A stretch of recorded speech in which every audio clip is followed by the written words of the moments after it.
One day I'll grow up, I'll be a beautiful woman. One day I'll grow up, I'll be a beautiful girl. One day I'll grow up, I'll be a beautiful woman. One day I'll grow up, I'll be a beautiful girl. But for today, I am a child. For today I am a boy. For today I am a child. For today I am a boy.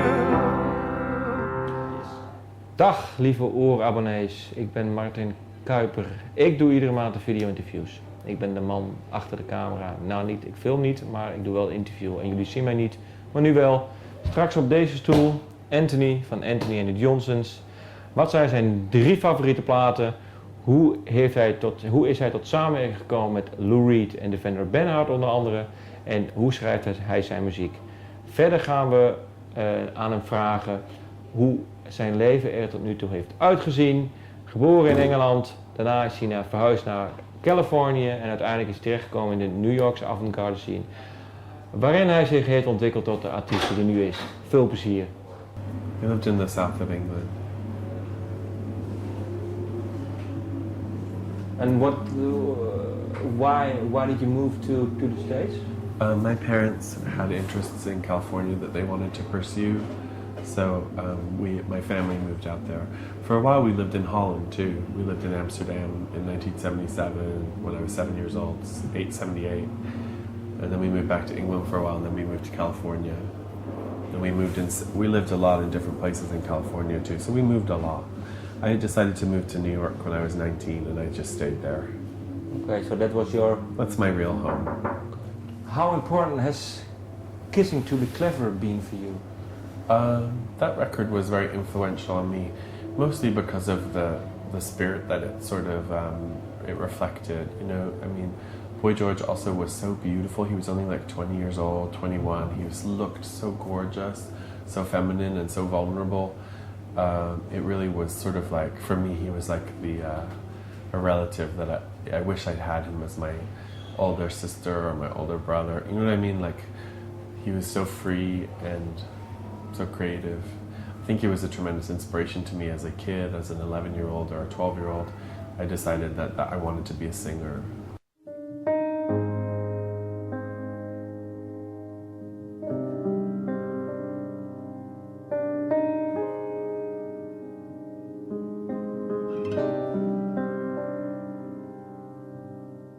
You are my sister, we were born so innocent, so full of need. There were times we were friends, but times I was so cruel. Each night I'd ask for you to watch me as I sleep. I was so afraid of the night. You seem to move through the places that I feared. You lived inside my world so softly, protected only by the kindness of your nature. You are my sister, and I love you. May all of your dreams come true. I think he was kind of, for me, he was very eye-opening, you know. Before, he was the first example I saw of something that was fully realized in that direction, you know. The first example I'd seen of someone that was really stepping outside of the culturally accepted parameters of what it meant to be a male or female, you know. And he was very. But what was beautiful about it is it wasn't really, at least in his music, it wasn't really aggressive. It was, you know, its invincibility was almost in its vulnerability, which is something that I think that I've probably sought to emulate. Yeah, I moved to New York when I was 19 to go to school and to just sort of seek my fortune, just to look for things, people that I liked, and find different friends. And you did you have a degree in experimental theater, or not? Yeah. Yeah, I do. Okay. That was a kind of an accident, but I did. How get a come? degree. Well, it was. I think it took a long time to do it. I think 4 years or something. Well, just really 2 years. I mean, 2 I was years. just basically studying things that I was interested in, Okay. and I had a lot of teachers that would just let me do whatever I wanted. And especially in New York, there were certain teachers in the school that had a lot of connections to sort of underground performance scene in New York from the 60s and the 70s and the 80s, and they would take a special interest in me and take me aside after class and give me secret classes. And what secret classes did you get? They would just like tell me the sort of the family tree of a certain kind of avant-garde performance lineage in New York, especially around the kind of people that I was interested in. You know, starting with people like Jack Smith, the filmmaker, and the Ridiculous Theatrical Company, and a lot of sort of very marginal sort of punk, different kinds of transvestism in the avant-garde. And how do you look back now on your cabaret ensemble Black Lips? Well, I think of it as, I mean, it was a really interesting laboratory for me, you know. It was a group that I started, but it wasn't my vision, you know. It And was, why? Why did you start it? I just wanted to, I've always been someone that's probably created community around creative projects. And that's always sort of been a theme in my life. And I think it was just another sort of instinctive impulse I had to draw people around me and to do something together.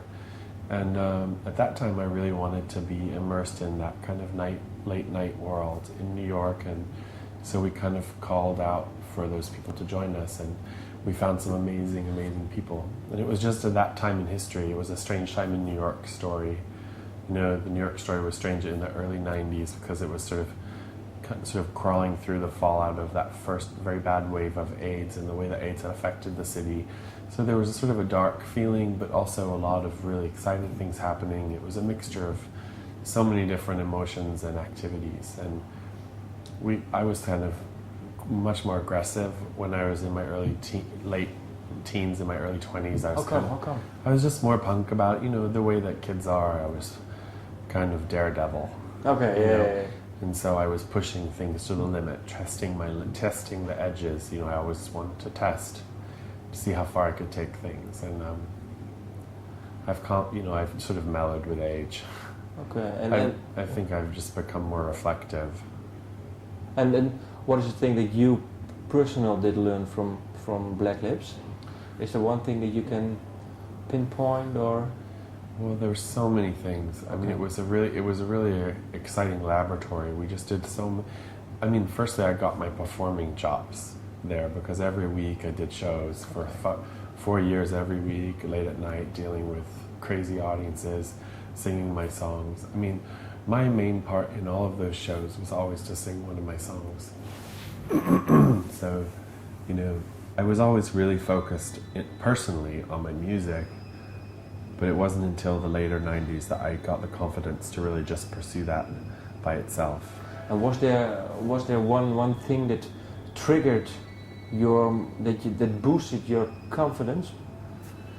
There was one thing that happened. For a while, I lost my singing voice.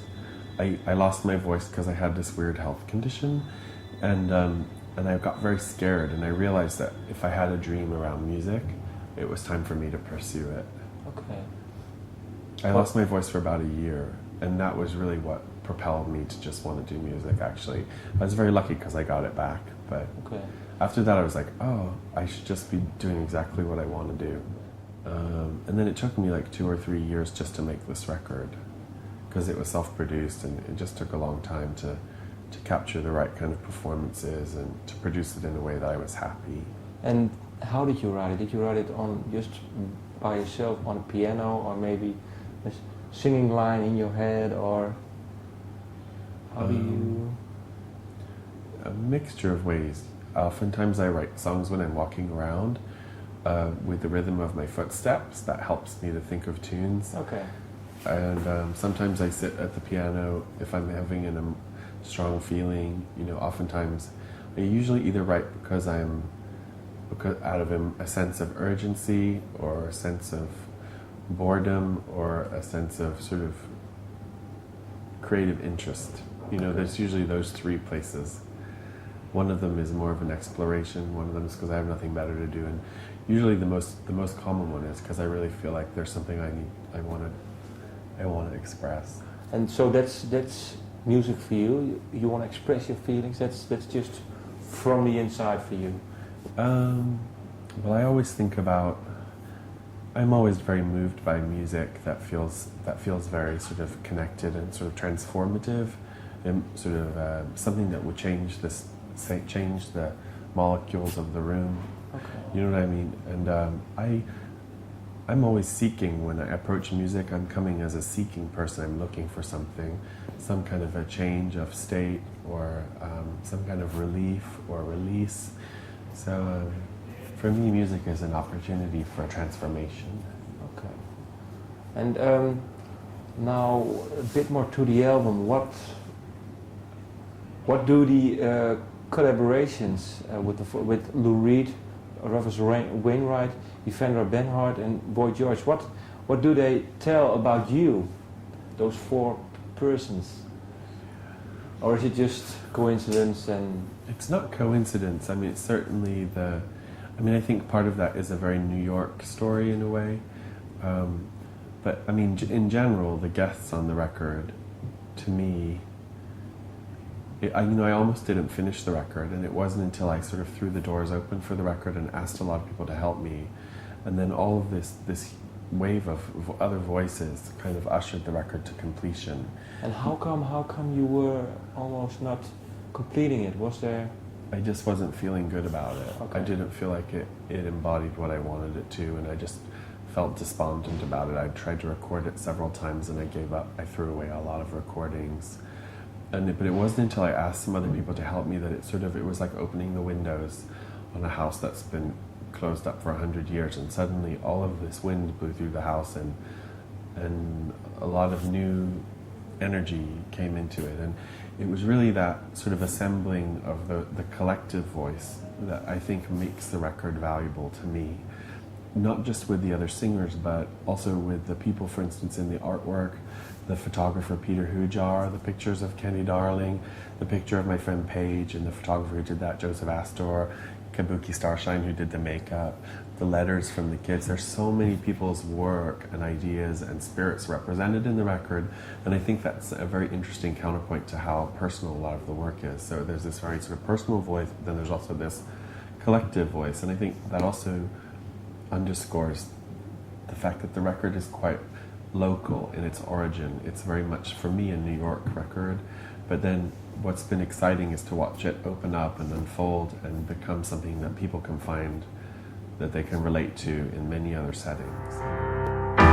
For today I am a child